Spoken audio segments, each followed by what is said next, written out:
At 11:59, a champagne cork from my neighbor's party slammed into the wall. I didn't even blink. I was sitting on the floor, back against the couch, staring out the window as the whole city seemed to pause right before midnight. My phone was face down beside me, silent, waiting. My family had already made their decision. I was the problem. That made things easier for them. At 12:01, my phone started vibrating like it had been holding its breath all night. "What did you do?" my brother asked. Not hello. Not are you okay. Just accusation wrapped in panic. "Dad saw the news," he said. I told him to call an ambulance. I told him to breathe. I didn't tell him anything else. Because this wasn't an accident. It was timing. There was a time when we used to count down together, my brother, my parents, me. A crowded table. Cheap snacks. Fireworks playing on mute because my father liked to say explosions were for people who couldn't think. He loved that line. He loved control even more. He built his whole life around it, his company, his reputation, the way he could dominate a room without ever raising his voice. And growing up, he taught me the same lesson over and over. Control is everything. He just never imagined I'd learn it better than he did. I was the easy child, the quiet one. The one who kept things smooth, fixed problems early, cleaned up messes before anyone had to look at them. Even when my marriage started falling apart, I kept it private. And when it finally ended, I signed the papers, took back my name, and walked away without a public scene. No drama. No revenge posts. No spectacle. So when my family told me not to come for New Year's, said my presence would make people uncomfortable, I understood what they really meant. They had chosen him. I met my ex in a courthouse hallway that smelled like burnt coffee and old paper. He held the door open, smiled like he meant it, and spoke with the kind of certainty that makes trust feel logical. We built a life that looked efficient, polished, dependable. And I believed in him because he dealt in facts, because he said what he meant, because when he promised something, he delivered. Until he didn't. It didn't fall apart all at once. It started with little things. Gaps in his schedule. A smile that felt delayed. A laugh that never reached his eyes. A phone turned face down. Yeah. I noticed the irony too. The signs were subtle, small enough to ignore if you wanted to. And I did. Because seeing the truth means making a decision, and sometimes denial feels easier than action. But eventually the truth showed up anyway. Quietly. A forwarded calendar invite. A misfiled expense report.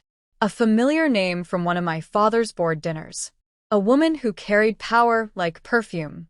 I didn't cry. I documented. When I confronted him, he apologized the way corporate people apologize, carefully, strategically, with just enough remorse to sound sincere and just enough distance to avoid consequences. He thought this would become a negotiation, that I would sit across from him and bargain with my dignity the same way I handled contracts. That was his mistake. Because in that moment, something in me went completely still. Not broken. Not emotional. Precise. Cold. Clear. I stopped reacting. And I started preparing. Because justice isn't loud. It's meticulous. I didn't invent anything. I didn't spread rumors. I didn't need revenge dressed up as fiction. I collected facts. I followed the money. For weeks, I stayed up late learning exactly how everything worked, what needed signatures, which meetings had records, which emails disappeared into archives, which risks were hidden behind polished press releases and expensive suits. And the deeper I dug, the uglier it got. My father's company wasn't just protecting its image. It was burying liability, hiding exposure, counting on silence. Mine included. So I waited. Until every thread connected. Until every document matched. Until the truth could stand on its own without me saying a word. Then I sent everything to a journalist who loved footnotes more than headlines. The first story dropped at 11:58 p.m. Careful. Clean. No sensationalism. Just documents, numbers, and enough evidence to make investors stop smiling. The second piece went live at midnight. That one connected the names, the timeline, the approvals, the people who signed off and looked away. My phone stayed face down the whole time. At 12:01, my brother called. Dad had always said explosions were for people who couldn't think. But this wasn't an explosion. It was an implosion. And he felt every second of it. We met a few days later in a glass conference room where everything reflected back at you whether you wanted it to or not. My father looked older, smaller. My ex couldn't meet my eyes. They wanted answers. They wanted to know how I could do this to the family. So I told them the truth. Softly. I didn't do this to you, I said. I just stopped protecting you. My ex tried to interrupt. I raised a hand. And for the first time, he understood exactly who he was sitting across from. You counted on my silence, I said. You counted on me being reasonable. I let that sit for a second. You were right. This was reasonable. The room went still. Even the glass felt tense. Then my father looked at me, really looked at me for what felt like the first time in years. And in that moment he saw it. The cost. The balance. The part of me they had mistaken for weakness. What happened after that was clean. Resignations disguised as retirements. Accounts frozen pending review. A board reorganized out of necessity, not compassion. My ex lost clients first. Then his reputation. Then whatever was left of his confidence. He called me once. I didn't answer. I didn't need to. I went home, opened the window, and let the city pour back in.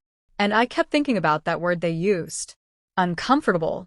How they threw it at me like a verdict. How silence had been passed down to me like an heirloom. How I had carried it, protected it, spent it carefully. Until I decided I was done. I wasn't heartbroken. I wasn't angry. I was finished. Because justice doesn't knock. It doesn't ask permission. It waits. And when it comes exactly on time. At 12:01 a.m., the year changed. And so did everything else.